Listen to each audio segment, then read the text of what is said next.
Like any other girl in the 2000s, I was completely obsessed with online fashion games. Whether it was My Scene, Dolls Mania, the Barbie website, some of my favorite childhood moments took place on a screen dressing up dolls. A trend I noticed recently, which I find absolutely fascinating, is a return to these 2000s style games, specifically a game called Dress to Impress. I noticed loads of these Sims-like images appearing on my Pinterest feed of incredibly stylish outfits, and it piqued my curiosity. The game Dress to Impress gained popularity earlier this year when integrated with Roblox. It's a paper doll style fashion game where you create outfits for avatars and then you compete for star ratings. The more you win, the more game money you can get, which you can then invest into custom makeup, custom styles, and there's also lots of codes, and it has this incredible online community. In today's video, I'm going to investigate why Dress to Impress has suddenly out of nowhere taken the internet by storm, and why we're returning to the 2000s style fashion game. My name is Ellie-Jean, I'm a style analyst, and on this channel we find our style by finding ourselves.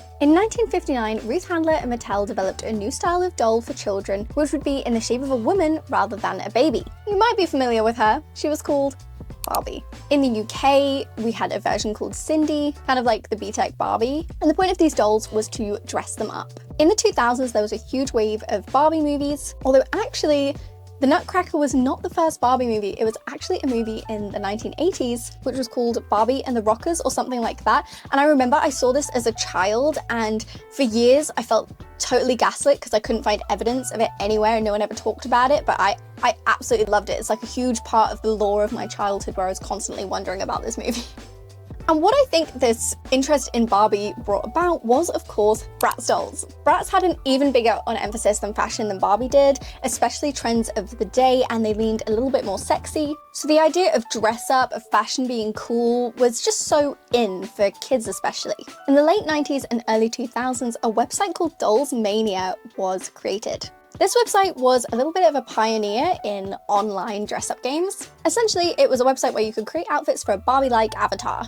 When I think about it, the amount of coding that must have gone into this in the time was kind of insane. As far as I can see, not really any money. Eventually, the website did get overrun with ads, especially in the 2010s, and that's why it eventually closed down. But in its heyday, this was the most amazing website. I played it all the time. I was absolutely obsessed with it as a child, and it had a little bit of resurgence for me and my friends in like 2012. It might not have been the first paper doll website, but it was definitely a pioneer. Other websites from the time that are similar included My Scene. This was more focused on makeup and hair. You'd give your My Scene character a bit of a makeover. The rise of the Nintendo DS brought other games like Fashion Boutique. That I was so obsessed with that game.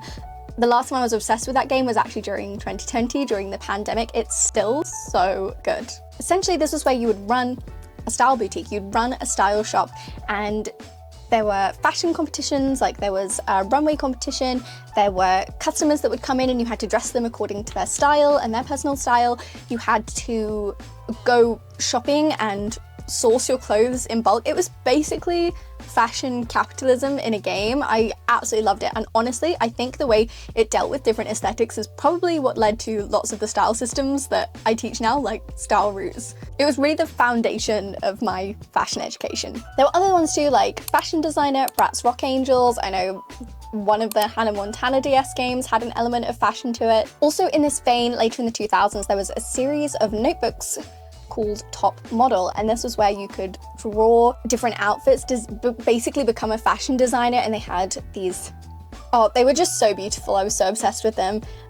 They still sell them in my local shop actually. But essentially you could draw outfits on these beautiful like models, and they also sometimes came with stickers, and they had various different kinds. It was the coolest thing. But I couldn't draw, so I used to get my mum to draw for me and just be amazed at how talented she was, because obviously my mum is the best at everything. There have been things similar to Dress to Impress since the 2000s. I would say the 2000s really was where this boom of paper doll style media was quite popular. Polyvore was extremely popular in the 2010s. This was where you could create mood boards, and rather than it being cartoonish, you'd create mood boards with real clothes. So that sometimes designer clothes, streetwear, high street clothes, create gorgeous ball gowns. And the idea was basically just create incredible mood boards. And of course, That kind of happened around the same time as Pinterest really blew up, really kind of sourcing inspiration more for the real world. Another example is an app called Dressed, which I discovered a couple of years ago. It's a similar concept to Dress to Impress, where you put outfits together and then they go on a kind of runway and you vote how good that outfit was. But the clothes were a lot more realistic, and I think it was quite similar to Polyvore, where it would pull examples from real life runways. If you are enjoying this topic, you might like to check out my book, How to Dress Your Best. It is currently available for pre-order and it is coming out in September. This book is a 101 to creating your personal style. It breaks down different style systems, style elements to help you, of course, dress your best.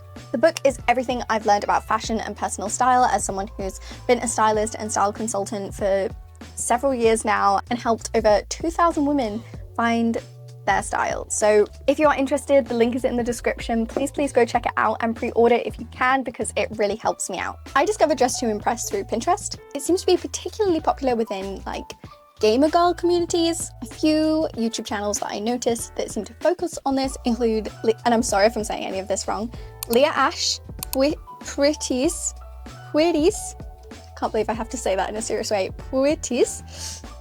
Witties, basically. You have to say it like that. There's no serious pronunciation of the Witties. And Azulia. Some of these accounts are only a couple of months old, getting hundreds of thousands of views on Dress to Impress videos. Dress to Impress is a game very similar to a lot of these 2000s games that I've just mentioned. And even visually, the graphics are so behind. They're very 2000s style graphics, extremely basic, but I think that's part of it and I'll come on to that.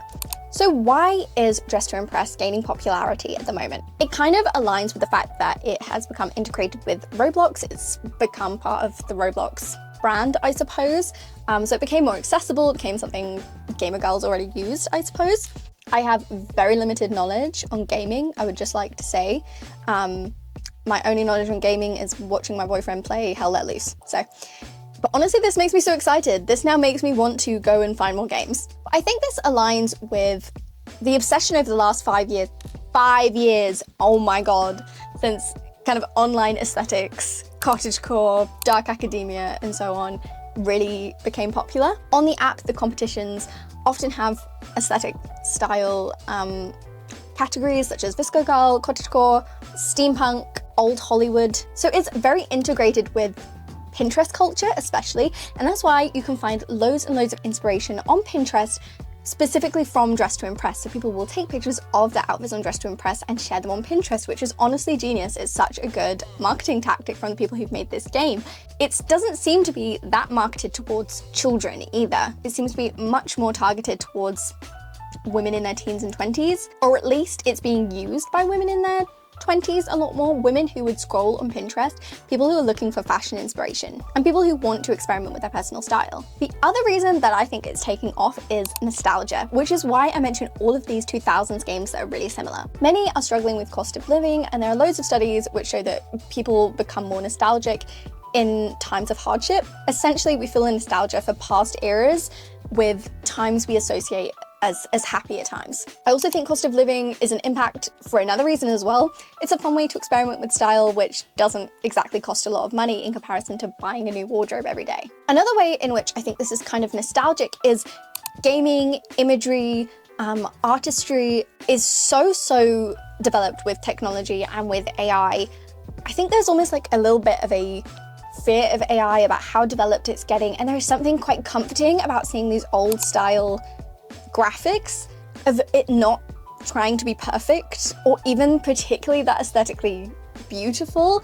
It's very, the clothing on it is really up to date, which I would say is like the best thing about it. The clothing is really kind of trendy and cool, but the graphics are not amazing by any means. They are so basic. I think it partially comes as a response to the really elevated graphics that we're seeing everywhere. For example, if you compare to PS5 games like the Harry Potter game, that is so brilliant. It's so detailed comparatively to this. So there's definitely an element of pushback to that because it's almost too realistic. It's almost lost a little bit of its magic. People are looking back to a more simple time when we used technology in a slower way, which was less dopamine driven. Because it's not very developed from the fashion games I would play as a child, it's very, very similar to Dolls Mania and Fashion Boutique. It reminds me of when during COVID, and obviously we were all struggling and panicking, a lot of people went and became obsessed with Animal Crossing. It has that really nostalgic feel.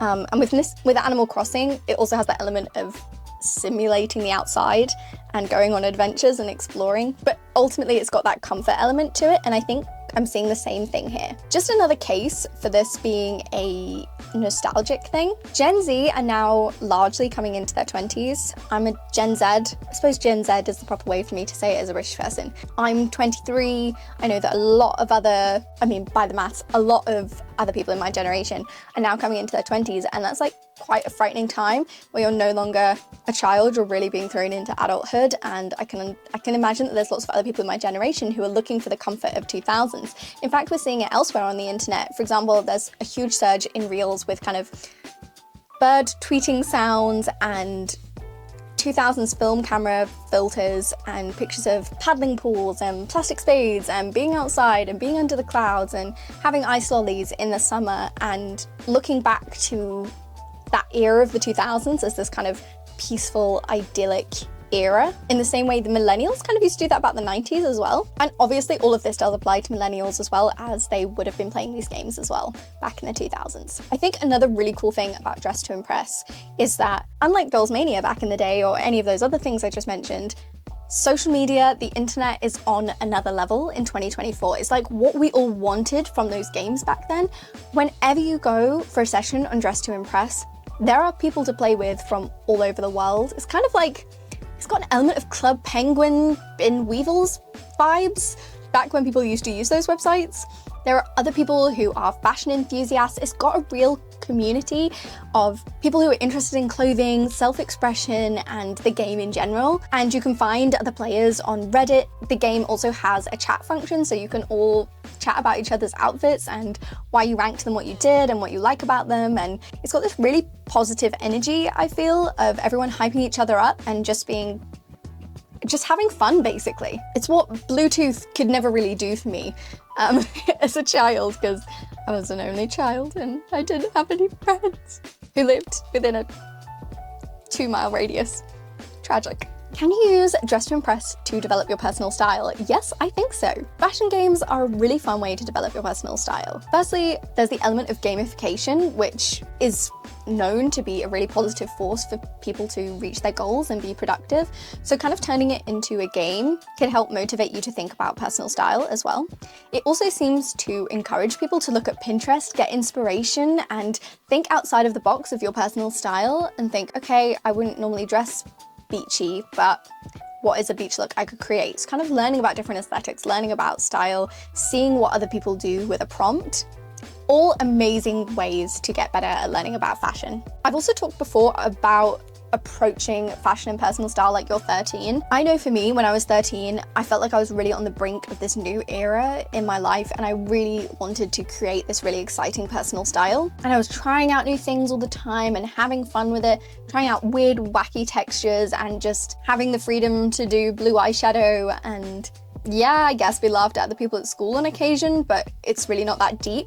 You have to be so serious as an adult, and just kind of, I think this is a good way to tap into that energy. So that's why I think everyone is so obsessed with Dress to Impress. I think it's a way to have fun creatively with personal style, which is much cheaper than buying a new wardrobe. I think it offers some relief for kind of cost of living and political panic for those who feel it. I think it's a desire to tap into your childhood self for happier, more peaceful times. And at the end of the day, it's really fun, and it really fits into the climate online of fashion and personal style and aesthetics right now. If you've enjoyed this video, I think you'll enjoy this video on apps the It Girls are using that I've made, which is just other really cool fashion apps that you might be interested in. Thank you so much for watching. I will see you next time.